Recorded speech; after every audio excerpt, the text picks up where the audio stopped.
अभी हाल ही में आपको बहुत जगह पर यूनिफॉर्म सिविल कोड का नाम देखने को जरूर मिलेगा, या अभी नहीं दिख रहा होगा या भी आपको देखने को मिलेगा। लेकिन एक आम जनता होने के नाते या एक लॉ स्टूडेंट होने के नाते सबके दिमाग में क्वेश्चन आता होगा कि यार ये यूनिफॉर्म सिविल कोड का मतलब होता क्या है।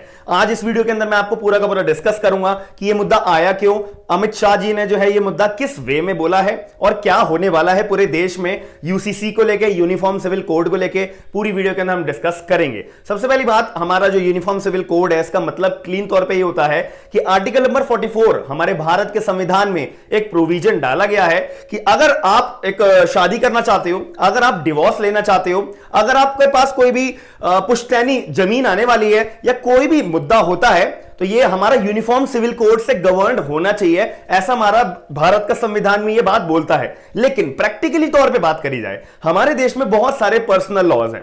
फॉर एग्जांपल, आप अगर हिंदू हो तो आपके ऊपर हिंदू का कानून एप्लीकेबल होगा, अगर आप मुसलमान हो, मुस्लिम हो तो आपके ऊपर मुस्लिम लॉ एप्लीकेबल होगा, अगर आप क्रिश्चियन हो या सिख हो या ईसाई हो या कोई भी आप अदर कास्ट के अंदर बिलोंग करते हो, तो आपको कोई पर्सनल कानून है ना, तो आपके पर्सनल कानून के अंदर कोई बातें लिखी हुई हैं, तो आप उन बातों पे चलकर अपना राइट अराइज कर सकते हो। कोई यूनिफॉर्म सिविल कोड नहीं है। इसका मतलब ये होता है कि अगर आपको शादी करनी है, डिवोर्स करना है, इनहेरिटेंस में कोई प्रॉपर्टी आने वाली है XYZ, तो पूरे देश के अंदर एक ही कानून होगा, एक ही प्रथा होगी, एक ही डिवोर्स की पिटीशन फाइल होगी, एक ही डिवोर्स का तरीका होगा, या एक ही तरीके से आपको सक्सेशन में कोई प्रॉपर्टी मिलनी जानी चाहिए, एक ही सब कुछ होगा।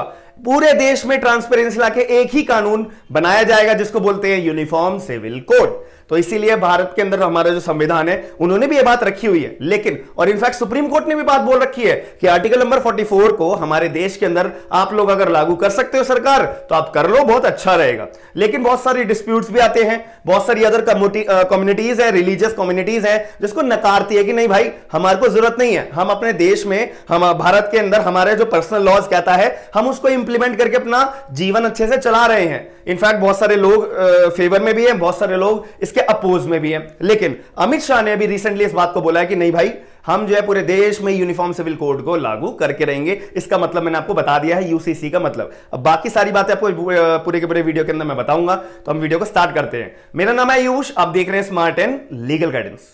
मैं आप सभी लोगों को बताना चाहूंगा कि अनअकैडमी का एक लर्निंग फेस्टिवल चल रहा है। 300 रुपए में केवल 45 दिन का आप 8th क्लास से लेकर 12वीं क्लास तक का सब्सक्रिप्शन बहुत आसानी से पा सकोगे। लिंक आपको डिस्क्रिप्शन बॉक्स के अंदर मिल जाएगा। अब मैं जुडिशरी की बात करूं तो जुडिशरी गोल्ड का भी एक बहुत बढ़िया प्लेटफॉर्म आया हुआ है जिसमें आपको 20% तक का डिस्काउंट मिलेगा, और ऊपर से आप मेरा कोड यूज करोगे SLG10 का, तो आपको 10% एडिशनल डिस्काउंट और मिल जाएगा। जहां पे आप लोगों को पता है कि अनअकैडमी के ऊपर एक कॉम्प्रिहेंसिव लिंकिंग बैच 2.0 चालू हुआ था 13 अप्रैल से, बहुत सक्सेसफुली ये लॉन्च हो चुका है। आप लोग ज्वाइन करना चाहो तो लिंक आपको डिस्क्रिप्शन बॉक्स के अंदर मिल जाएगा। अब बैच एक दूसरा भी चालू हुआ था जिसको हम फाउंडेशन बैच बोलते हैं, कंप्लीट 1 साल वाला। दोनों ही 1 साल वाले बैचेस हैं।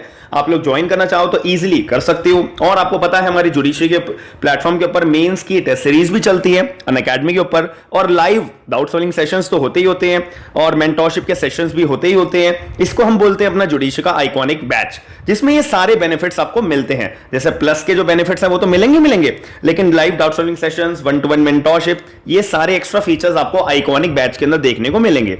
और अगर आप फ्री क्लासेस देखना चाहते हो अनअकैडमी के ऊपर तो बहुत इजीली आप देख सकते हो। फ्री क्लासेस होती हैं हर एजुकेटर की, इनफैक्ट मेरी खुद फ्री क्लासेस देखने को आपको इजीली मिलेंगी। आप मेरा कोड यूज कर सकते हो SLG10 का, तो उसमें आप लोग लाइव टेस्ट सीरीज भी ज्वाइन कर सकते हो फ्री ऑफ कॉस्ट, और फ्री ऑफ कॉस्ट जो एजुकेटर्स की क्लासेस भी आप ज्वाइन कर सकते हो। आई होप आप लोग ज्वाइन जरूर करोगे। सबसे पहली बात आती है कि यहां पे जो यूनियन मिनिस्टर है हमारे अमित शाह जी, उन्होंने भाई 3 बातें बोली हैं। सबसे पहली बात कि देखो, हमने जो है, जैसे हमारी पार्टी जो है पावर में आई थी, हमने आप लोगों को वादा करा था कि हम क्या करेंगे, CAA यानी सिटीजनशिप अमेंडमेंट एक्ट के अंदर हम अमेंड करेंगे, सिटीजनशिप एक्ट के अंदर अमेंडमेंट करेंगे। तो वो करा। हमने बोला था कि आर्टिकल 370 हटाएंगे, हमने वो हटाया, और आर्टिकल 370 को हटाने का बहुत बड़ा एक इंपैक्ट, पॉजिटिव इंपैक्ट हमारे देश में माना जाता है। फॉर एग्जांपल, अगर पार्लियामेंट कोई भी कानून बनाता था ना, तो वो डायरेक्टली जम्मू एंड कश्मीर के अंदर एप्लीकेबल होता ही नहीं था। अगर आपने कोई अपराध जम्मू एंड कश्मीर के अंदर आप करते थे, तो भाई आपके ऊपर जो प्रोसीडिंग्स होती थी ना, वो हमारे भारत के अंदर जो प्रोसीडिंग्स चलती हैं, जो कानून एप्लीकेबल होते हैं, वो आपके जम्मू एंड कश्मीर में जब आप अगर अपराध करते थे, वो कानून भारत वाले जम्मू एंड कश्मीर में एप्लीकेबल होते ही नहीं थे। जैसे आप अगर भारत के अंदर अपराध कोई भी करोगे, तो आप कौन से उसके अंदर कन्विक्ट करे जाओगे इंडियन पिनल कोड, लेकिन जम्मू एंड कश्मीर में अपना एक अलग ही कोड होता था, रणधीर पिनल कोड। भारत के एक्ट से, भारत के कानून के ऊपर उनका कोई मतलब ही नहीं था। लेकिन आर्टिकल 370 हटने के बाद अब जो भारत के अंदर चीजें होती थी वही ऑटोमेटिकली जम्मू एंड कश्मीर में ऑटोमेटिकली होने लगी। अब कोई लड़ाई झगड़ा करे, कोई अपोज करे, कुछ भी करे, अब हमारा जो जम्मू एंड कश्मीर का पार्ट पूरा इंडिया का कंप्लीट तौर पे एक तरीके से माने जाने लगा 317 को हटने के बाद। तो अमित शाह जी ने बोला कि भाई हमने ये काम भी करा है। अमित शाह जी ये भी बोला कि भाई राम मंदिर का जो हिस्टोरिक वर्डिक्ट था उसके लिए भी हमने बहुत बड़ा योगदान दिया है पॉजिटिव तरीके से कि राम मंदिर का निर्माण हो पाए। उसके बाद CAA मैंने आपको बता ही दिया है, और ट्रिपल तलाक, इसके ऊपर जैसे कि बहुत ज्यादा डिस्प्यूट्स आते थे कि ट्रिपल तलाक जब हस्बैंड जो है मुस्लिम का वो अगर बोल देता था तो इनका तलाक माना जाता था। तो इस प्रथा को भी इनफैक्ट हटाने के लिए सरकार ने बोला कि इसका हटाने के लिए भी हमारा बहुत बड़ा योगदान रहा है, एक्सेट्रा एक्सेट्रा। तो इसीलिए हमारा जो पार्टी का मैनिफेस्टो था उसके अंदर एक बात और रखी हुई है, यूनिफॉर्म सिविल कोड। भारत के अंदर जो है एक ही कानून लाना है, केवल और केवल मैरिज के रिगार्डिंग, डिवोर्स के रिगार्डिंग, इनहेरिटेंस के रिगार्डिंग, और जितने भी इस तरीके के इश्यूज होते हैं इन सभी के रिगार्डिंग। इसको लाने के लिए हमारे को आर्टिकल नंबर 44 का इंप्लीमेंट हमारे देश के अंदर करना पड़ेगा, जिसको बोलते हैं यूनिफॉर्म सिविल कोड। तो इसको लाने के लिए अमित शाह बहुत जोर शोर से काम कर रहे हैं, साफ इन्होंने अपनी रैली के अंदर भी ये बात को बोला गया है। अब इस UCC, इसकी शॉर्ट फॉर्म होती है वैसे आर्टिकल नंबर 44 की, इसको अपोज करने के लिए, इसको रोकने के लिए, इसको लागू नहीं होने के लिए जो है अभी all India Muslim personal law board इसने जो है अभी अपोज करा है कि नहीं नहीं नहीं यार, हमारे को जो है यूनिफॉर्म सिविल कोड को भारत के अंदर लागू करने की जरूरत नहीं है।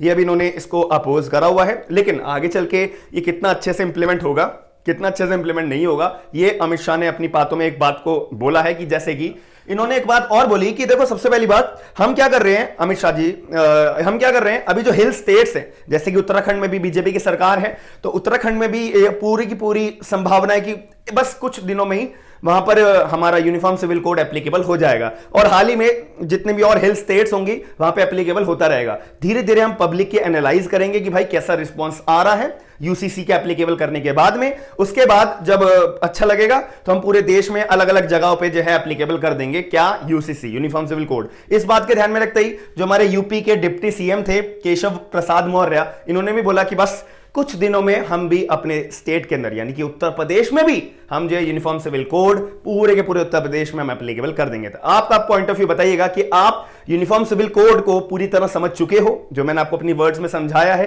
पहली बात। दूसरी बात, आपको आर्टिकल नंबर 44 UCC के जो बारे में बात करता है उसको आपके स्टेट में अगर एप्लीकेबल होगा तो आपको क्या लगता है कि ये बिल्कुल ट्रांसपेरेंसी ला देगा, बिल्कुल पॉजिटिवली एक एक काम अब बिल्कुल सिस्टमैटिक तरीके से होने लग जाएगा या नहीं, कुछ फर्क पड़ेगा या नहीं, या फर्क पड़ेगा तो क्या फर्क पड़ेगा, कितना फर्क नहीं पड़ेगा, आप लोग सब अपना पॉइंट ऑफ व्यू मुझे कमेंट बॉक्स के अंदर जरूर बताइएगा। साथ में वीडियो को लाइक जरूर कर देना और इस चैनल को सब्सक्राइब करके वीडियो को शेयर जरूर करना, क्योंकि ये ऐसा मुद्दा है जहां पे सबका सजेशन होना, सबका अपना व्यू पॉइंट रखना बहुत ज्यादा जरूरी है। और आपका व्यू पॉइंट कब मैटर करेगा, जब आप वीडियो को शेयर करोगे, लोगों को ज्यादा से ज्यादा ये वीडियो पहुंच पाएगी। और UCC एप्लीकेबल हो या ना हो, आप अभी के भी अपना पॉइंट ऑफ व्यू, अपनी राय जरूर रख सकते हो, क्योंकि इसका मैंने मतलब आपको सीधे तौर पे बहुत अच्छे से बता दिया है। चलो मिलते हैं नेक्स्ट वीडियो के अंदर, नेक्स्ट अपडेट के साथ में। अगर आपको वीडियो पसंद आई है तो आप लोगों को पता है आपको क्या करना है, वीडियो को लाइक, शेयर एंड कमेंट और चैनल को सब्सक्राइब जरूर कर देना। हम मिलते हैं नेक्स्ट वीडियो के अंदर। थैंक यू, धन्यवाद।